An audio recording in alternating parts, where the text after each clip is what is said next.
All right, Shabosai, good morning. Let us begin. So we are starting today. Actually, I apologize. I meant to send it out earlier, but I just sent it out a few moments ago.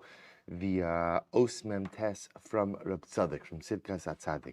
So we're going to begin in Yirtz Hashem the new Os today, which is really quite profound and quite beautiful. We'll get a little bit. I'm going to try to start the daf really on time this morning, if possible. We have a lot to do today. So we're picking up page Kuf Tes Zayin is the page number, and we're going to pick up in the Be'orei Chasidus.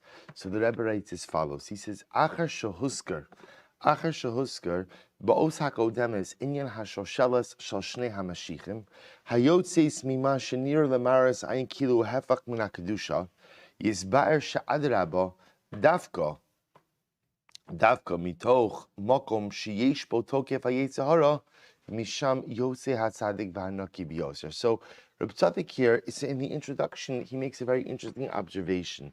So remember, in the last Seif, in last Os, in Os Memches, so we spoke about the idea. Well, that it was in Memches we referenced the idea that as much as in Mem Zayin we learned that there's no such thing as a bad midah or a no koach or bad koach. It's all a question just how things are channeled.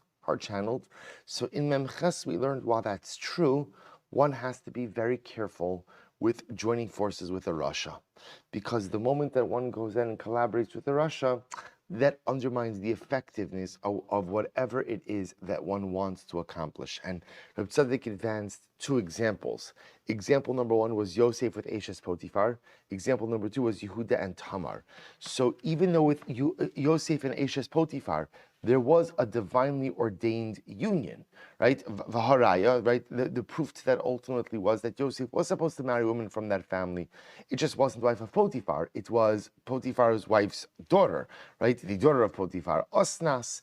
And not only was that marriage ordained, but ultimately, again, that marriage produces Mashiach ben Yosef, right? Produces one of the Messianic kings.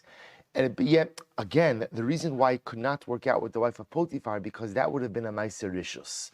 That would have been being mischaber, that would have been connecting with a Russia. And nothing positive could come from that type of collaboration.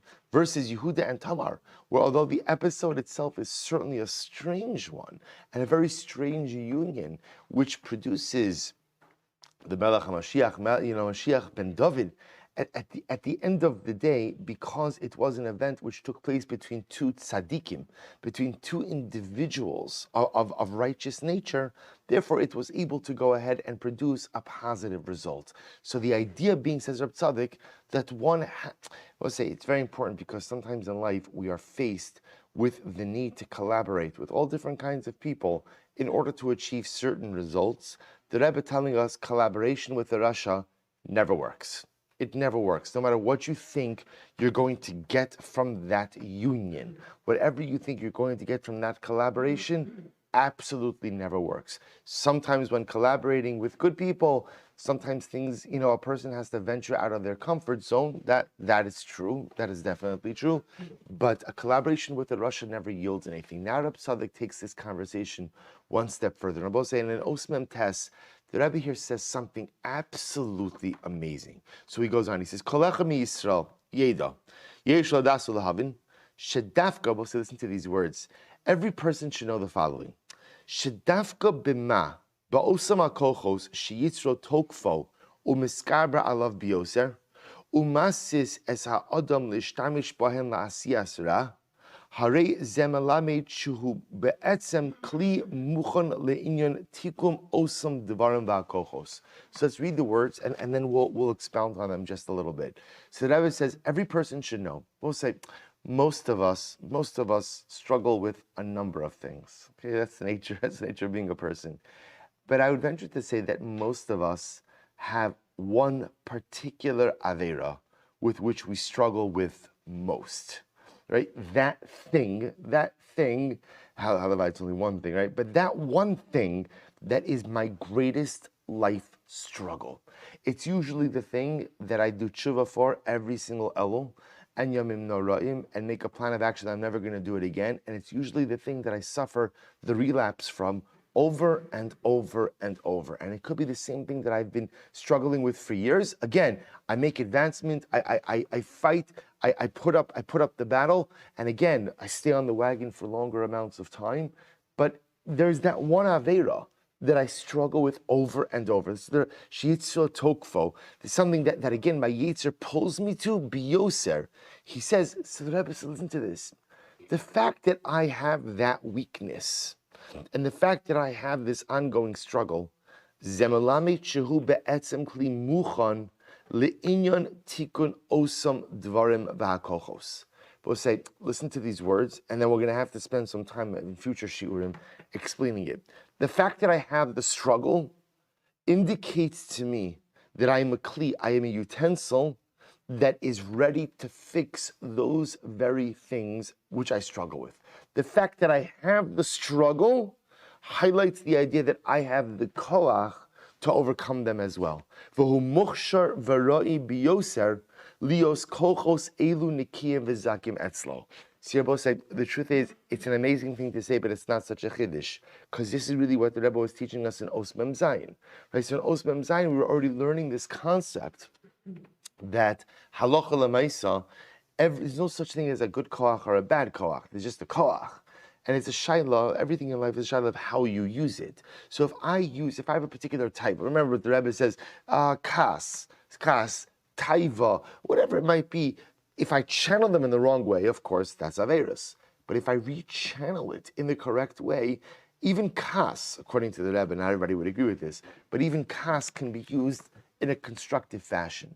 So the Rebbe says something amazing. When I struggle with an Avera, when I struggle with a taiva, the fact that I have that taiva, and the fact that at the end of the day, I can't seem to rein in that taiva, indicates how strong that desire is. And the fact that I have a desire that is so strong that year after year I can't seem to vanquish it, tells me that I possess an enormous koach for good. Tells me that I possess, which I will say is such an incredible way to look at an ongoing struggle. Because those of us who do have Averis, which we struggle with for a very, very long time, at a certain point in time, you become despondent.